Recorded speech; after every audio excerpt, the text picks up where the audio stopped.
Holy fuck! What's going on, everybody? So I'm about to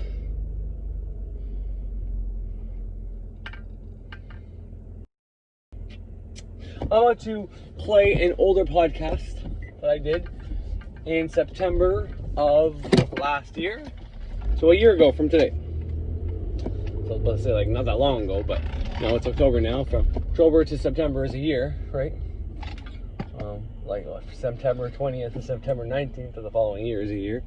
So, a year ago from now, or from a year ago from, yeah, well, anyways, what the fuck, what does it matter? And in this episode, I talked about something bad about to happen. Now, I'm not playing this to say I predicted COVID or anything like that, so don't think that's what I'm trying to do here.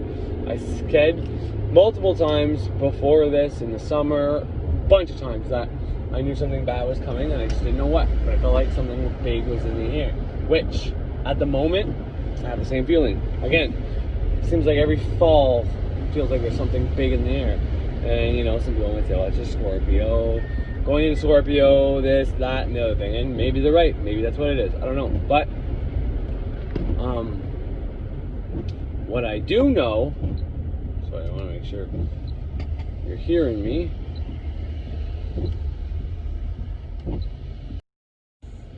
Okay, so what I do know is that same feeling I have going on right now, and maybe it's because COVID number 2 is coming around, but in all honesty, you know, that was big. COVID was big. COVID's still affecting us right now with masks and all that, and you know, it's a big deal, and a lot of people die, and I get that, but that's not why I'm playing this. Not why are you playing this? It just proves that I said something big was going to happen.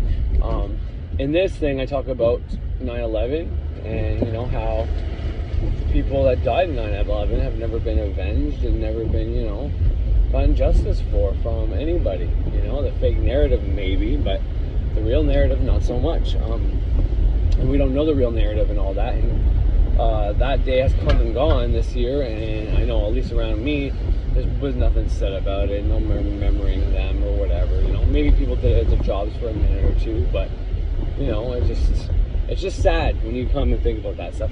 But among many things, I played a gentleman who did a lot of research on past anomalies, everything from volcanoes, comets, meteors, earthquakes, plagues, viruses, people going nuts, all in the past, connecting as above so below, meaning every time there was a comet in the sky that was recorded down in our history, there was something happening to the people. Every time there was a correlation there.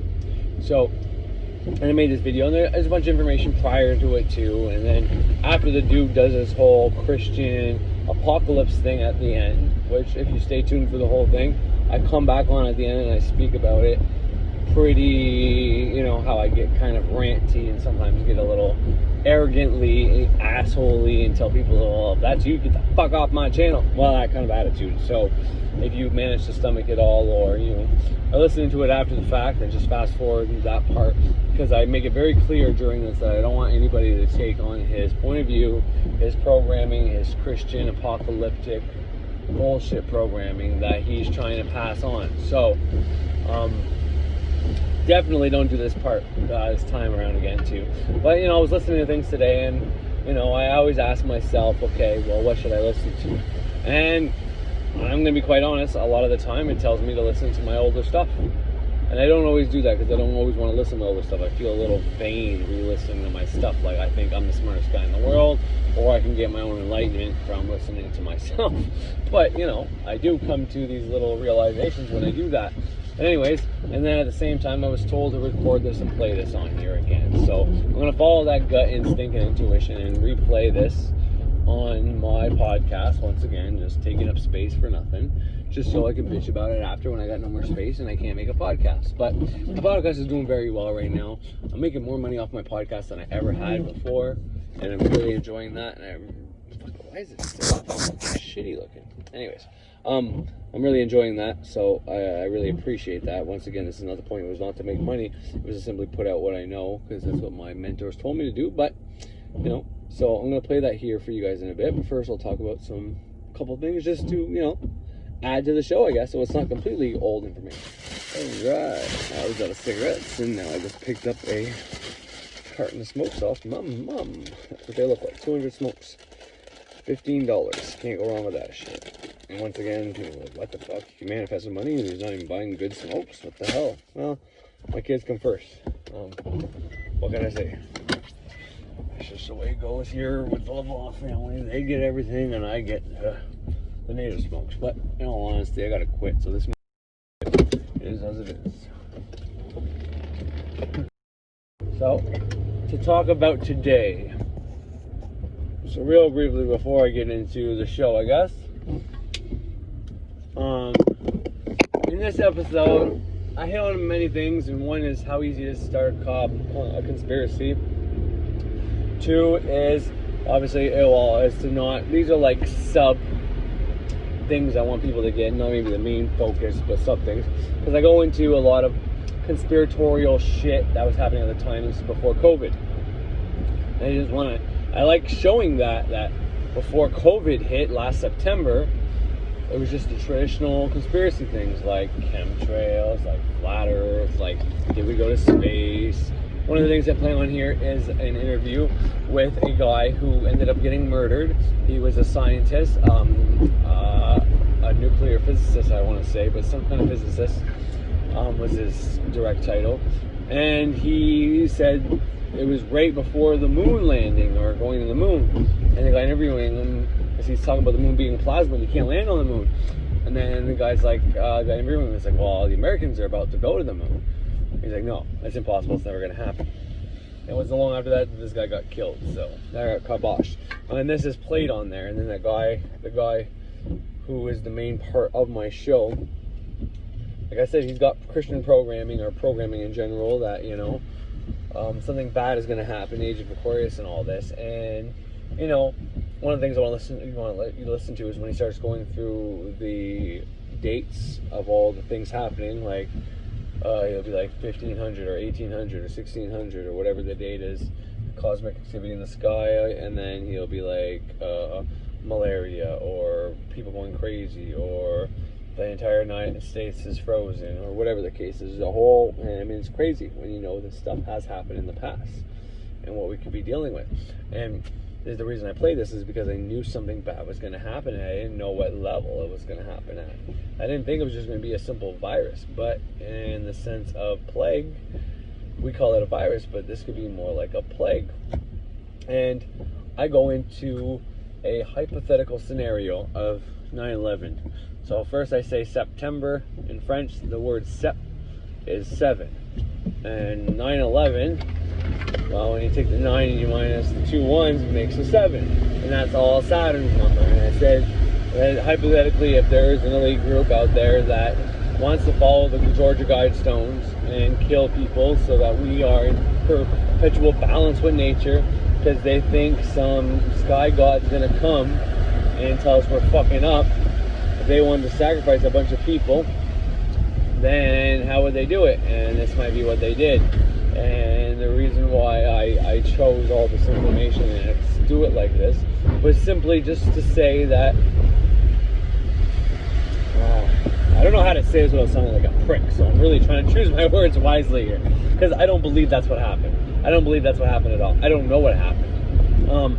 But I was trying to make the point that, you know, you can start any conspiracy and say anything is doom and gloom and these sky gods are coming, and then you can turn that into today. They want everybody indoors because there's a plague out there, or they want everybody indoors because these guys are coming, these gods are coming back, and the wicked are going to be killed, because if you read the Bible verses, that's what it's condemning. It's condemning the wicked on the planet. God's going to come back and take all the wicked motherfuckers out there, which most people would think are the elites, but and depending on your point of view, it might not be the elites. The elites who are trying to help the poor people who learn how to use their mind correctly and get what they want, well, they shouldn't have to give everything away just because they're rich and try to make as many poor people wealthy as possible in the process and then lose everything they got. That's not the way this works. The way this works is everybody has the same power, and with that power, you can simply propel yourself to a high level and be able to become the wealthy, become the rich, become the guy up there. And instead of blaming rich people for your shitty life, you can simply take hold of your life. But he was trying to say the Aquarius, some fucking big fucking kind of monster is going to come and kill all the wicked people, or some god is going to come do that. And, well, right now, most of the people that would have been, quote unquote, the wicked people, the bad people, because there's not many kids, you know. I know when I was a kid, and not that long ago, before COVID, anytime someone got pneumonia or was really sick or had something bad, you didn't want to bring anybody old or any babies around them. Likewise, when we have really cold days that are like minus 35 and lower, which is actually higher, like minus 36, minus 37, we got minus 38 in the last 2 winters here in Cornwall. That's pretty fucking cold.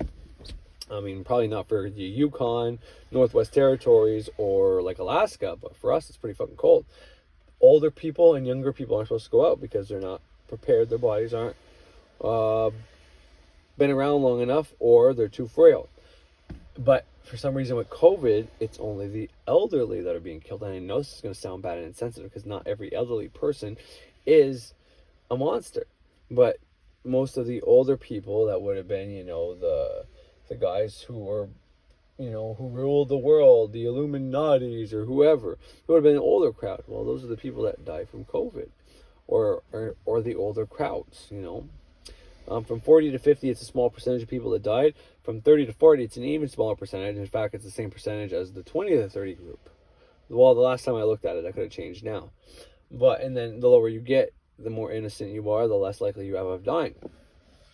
So this could be one way you can spin it, like this is how the wicked are dying. And if you're not wicked and you do things right, well, then you have nothing to worry about. And you can go back to the Bible for that. So it's kind of a reason why I'm playing it now. One of the reasons, maybe make that kind of conspiratorial, because I don't care anymore. You know, it is what it is. If this is the thing I was feeling last time and that's what's going to happen again, well, COVID number 2 is just going to be fun for me, because it means I have to stay at home and get paid to be with my family, and there's not much people out, and I get to see how stupid a lot of people are that don't do their own research, which is kind of maddening, but, you know, it just is what it is. And, you know, I'm not going to lose any sleep over any of this shit. So, yeah, my podcast is going to be playing this introduction, of course, and then it's going to be playing an older episode.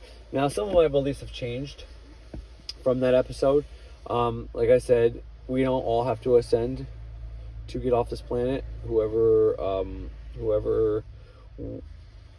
dies without fear will be able to ascend, and that still may be true, but you still are probably going to be bound here to help people ascend. Would be maybe what may happen.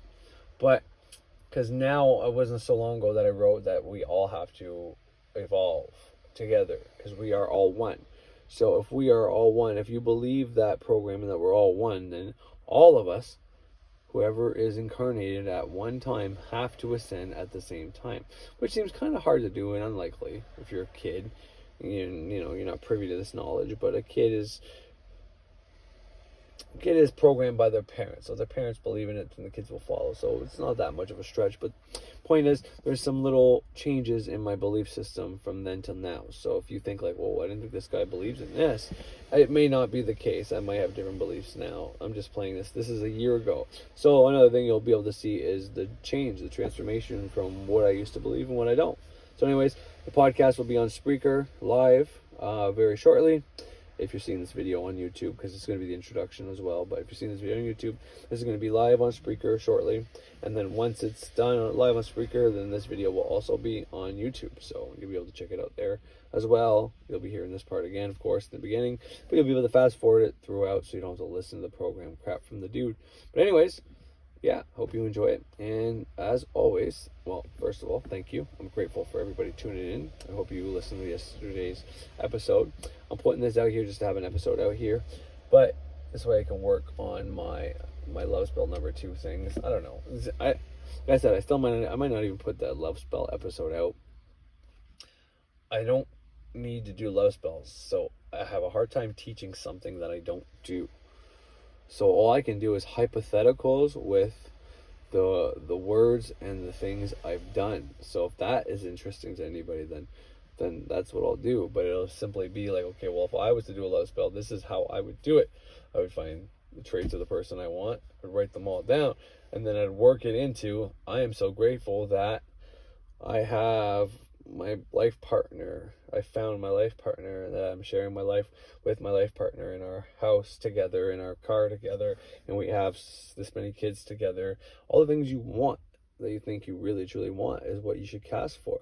And you can break it down into different spells, meaning first you find a life partner, and then once you do that for a spell for a month, and then the next month you cast for maybe the house, or then you cast for the kids, or getting married, or whatever the case is, but never cast for a specific person.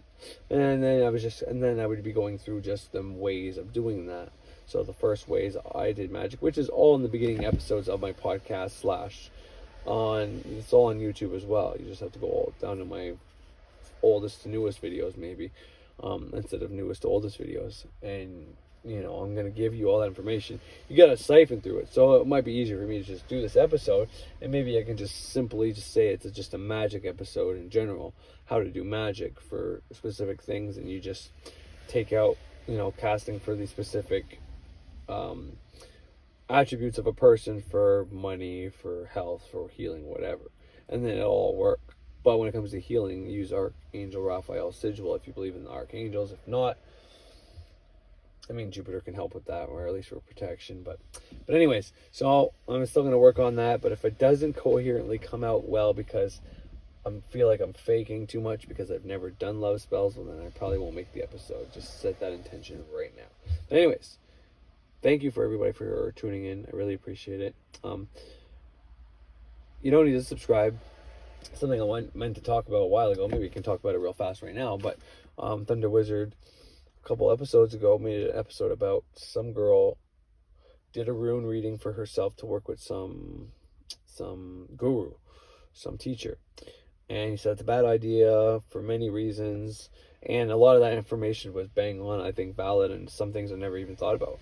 But then he said something else, which is something I always tend to have a little bit of a problem with, is when he says, when there's people out there teaching and they're doing it for free and they don't expect any exchange of energy in return, and that you should watch out for that. They have an agenda, blah, blah, blah, blah.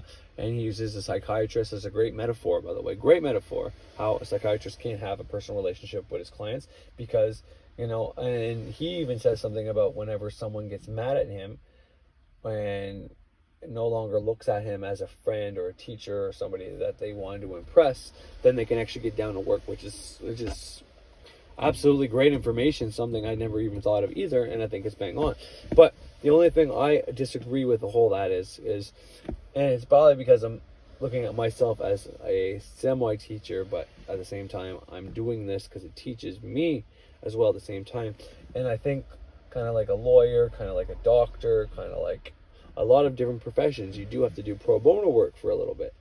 You have to kind of give back to your community before you get into those high-paying roles. So I consider what I'm doing right now as my pro bono work, as me still being a student and learning from my higher self. So once I do these episodes, like I said, this is one of the ways I get information coming to me. I'm not going to charge somebody to listen to this in case it is incoherent babble. And it's eventually going to be, if I do decide to make programs and sell stuff, because my magic's working for me. Does that mean it's going to work for someone else? I don't know, until I get someone else to try it. And then if 4 different types of people try my methods and it works for them, well then maybe I can start selling it. But until then, it's like, well, I'm putting in time. The one thing I think people, when they say that magical teachers should be selling their stuff instead of giving it out for free, because I don't have a problem with people selling anything. Sell your stuff. If your stuff is worth buying, then people are going to buy it. If you're worried about the guys giving information out for free and you think it's taken away from you, well, then maybe you don't think you have enough value in what you're doing, or you think the things I'm saying is going to take away from you. And in all honesty, you shouldn't be thinking that, because that's being in scarcity. But the part of the equation they don't get is the man hours. When someone watches me on YouTube, they are giving me their attention. And where attention goes, energy flows. And I've made it very clear that I use the people who watch me's energy to my benefit. I don't always get it in money, but I can use their energy and change it into things. Sometimes I've said things in the past that were half truths that became complete truths just because of the minds involved watching it. And that's another thing, when people subscribe and people watch and I get hits, I do actually get some monetary value from it, especially when if it's on my podcast. But even through YouTube, there's other ways that I make money on here, and it's just through people's attention. So I mean, if you do want to help me out, you can subscribe, but I'm never going to go and start saying that on every video for people to subscribe. But it is one version of an exchange of energy, getting more subscribers. But the more views I get also helps for the end goal. So the people that are watching me, they may not be paying me with their money, but they're paying me with their attention, they're paying me with their time. And if they end up subscribing at some point, well, that is very beneficial and helpful to me. But I don't want to go out and ask for it, because I don't feel like I should be asking people for that. It's something I want people to do if they believe I deserve it or not, So, and I'm not trying to come down on Thunder Wizard or anything like that. I think that's maybe just a couple areas he hasn't thought about when it comes to people giving out free information on YouTube. It's not necessarily always about, well, what we're talking about we should be getting paid for, and if we're not getting paid for it, then we're going to get some karmic backlash or fucked up by the universe, or it's because we got some agenda. It's simply because we want people's attention. But the reason I want someone's attention is not just so I can use it magically like some evil person, because the attention they give me is of their own free will. They choose to watch me because they like what I'm saying. But I get that attention anyways. They watch my stuff. And then the video I'm recording now, for example, eventually someone's going to watch it later. But I'm taping it right now in real time.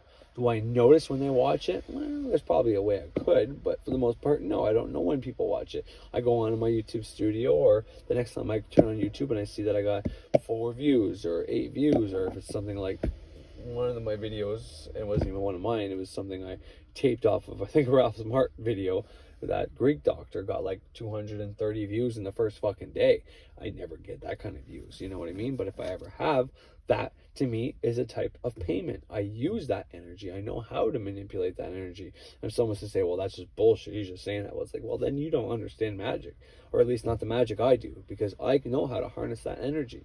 And that's the reason I think I'm able to get my things to happen so fast, is because I use transformation sigils to transform all incoming energy. So anytime someone watches my video and they think about me in whatever way they think about me, whether it's that guy's a fucking douche, or wow, that guy really knows what he's talking about, that energy is sent to me, and I know how to transform that. And that's one reason people should take up doing this. It'll take time to build up a following, depending on how charismatic you are and how much you know what you're talking about and how well you speak. Because I mean, I don't speak that well, and it's only now that I'm getting a bit better, but I still talk too fast, I still mumble, and I still do all the same bullshit I did in the past, but it's getting better. But the point is, there's another energy source people aren't thinking about when they simply say, well, you should be charging for your information. And there's that battle, like, do you charge or do you not charge? Is a guy really spiritual if he does or doesn't charge? For me, a lot of it has to do with me not thinking, probably I don't feel worthy enough, or maybe it's not. Maybe it really comes down to that. But in all honesty, I do know that the views alone and the subscriber count also is a type of energy exchange. So anytime you subscribe to me, I really appreciate it. Or you follow me, or you watch me on a different whatever, or you download, like when it comes to Spreaker, anytime someone downloads it, it gives me a boost. But just somebody listening to my newest episode and they're there for the commercial, and just in general, the views go up. All of that adds to the money I make, which pays for that alone. And now there's actually extra there. So now I'm not only am I paying for my package, but I'm also getting extra on top of it. And that's because of just people tuning in. They don't have to pay for those episodes. It's free. But through the way Spreaker works, I'm able to get monetization right away. And I make money off that channel. So that's one of the best ways for me to get monetary value. But this is not why I'm doing that, or at least not yet. And I like having the free YouTube channel where the Spreaker stuff goes as well, just because, whatever. And if you ever do want to listen to me on Spreaker, you don't have to have an account or anything like that. You go to Spreaker.com, and then at the top, instead of hitting the login and all that, you just type in ceremonial witchcraft. It'll pop up. Now, I think on there, it's my oldest to newest episodes, unfortunately, so you gotta keep hitting the fucking more. I should really change that. But eventually, you'll get down to my live episode or my latest episodes, and you can listen to it right on there. It's streaming, so make sure you have a Wi-Fi connection, you're not using your data. But, that's one way you can listen to me whenever the podcasts come out. But, like I said, they always end up going to YouTube after anyways, so on and so forth. But 9 times out of 10, I am there during my live podcast. Just I pre-record my stuff so that if someone does speak to me during the live podcast, I can respond. And if they do want to ask me a question, well, I am there. I can pause my shit and I can actually answer anytime I want. Unless it's that 1 out of every 10 times that I'm actually gone. But normally I don't leave for very long. And I always have the ability to do the mobile broadcasting and switch it and whatever else. So, but anyways, that's just something I wanted to mention was free. Anybody who was thinking about a free guru and who's like, well, anybody who listens to a free guru, the free teachers or gurus, or guys talking about spirituality that are teaching it for free, have an agenda and all that, I just wanted to say, well, it's not always the case. A lot of it is, I used to be somebody trying to figure this shit out, and I wasn't able to get money from my wife. I'm an ex-opiate addict who has been clean now for my wife been together 11 years, been married 6. It's about 7 fucking years I've been clean from opiates. And I still allow her to have my half of the financial money, spending, whatever. So me and her, we have joint accounts and we have separate accounts and all that. Well, I give her my card freely and my ability, just in case we ever get into a fight, something bad ever happens, I don't have the option to just go take the money and go out. And the thought of her finding out I did something behind her back is enough to stop me from doing it. So, but you put that in the scope of when I started spirituality about almost 5 years ago now, I couldn't get away with, like, say right now, if I wanted to go get a fucking reading from Thunder Wizard, which I do, I want to get my chart done by Thunder Wizard, but I can't ask my wife for the $100 or $280, whatever it is, I forget what it is, but the $280 or $380 it is. Canadian, because American's a bit cheaper, but Canadian money, so there's an exchange difference there. But the $200 or $380 it is for his fucking reading. I can't ask my wife for that money. She's gonna think I'm either doing dope or I'm fucking whacked out. Even now that she knows I'm deep in spirituality, she'd be like, as if you'd even ask me for that. That's too much. I can get away with $20 to $30 a month, no problem.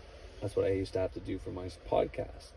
But it started making its own money, and now I don't have to do that anymore. But anyways, the point is, I do that for those people that are stuck like me, who don't have the option of being able to pay for stuff, that still want some kind of knowledge, that need some kind of guidance. I refer them to Birch, I refer them to Frater. I talk about other gurus like Ralph and Thunder Wizard so that they can go there, and Greg Braden and everybody else I've ever talked about. I give them all those different people that they can go look up so they can find out the stuff that I know, and then after all that, they can come back and look at my stuff if they still need further guidance. Because like that one time, that guy on Ralph Smart's channel, when I left a comment, he said, wow, you seem like you know what you're talking about. This is paraphrasing, but he's like, thank you for your knowledge, you seem to know what you're talking about. I've been very perplexed by manifestation and trying to do it, blah, blah, blah, can you guide me, or whatever the case was. So then I referred him to Frater, Birch, told him to keep watching Ralph Smart stuff, and then if after that he still doesn't know, to start the book Kabbalah Great Work Self-Transformation to go along with Frater's info, and then to look at my videos. I put it in that order, and I did that on purpose. But anyways, my daughters are here now, so I'm gonna let this be, and yeah, thank you everybody. Feeling you to subscribe. If not, don't worry about it. Keep giving me reviews. I appreciate it. I love everybody out there who checks me out, and I hope you have a great fucking day.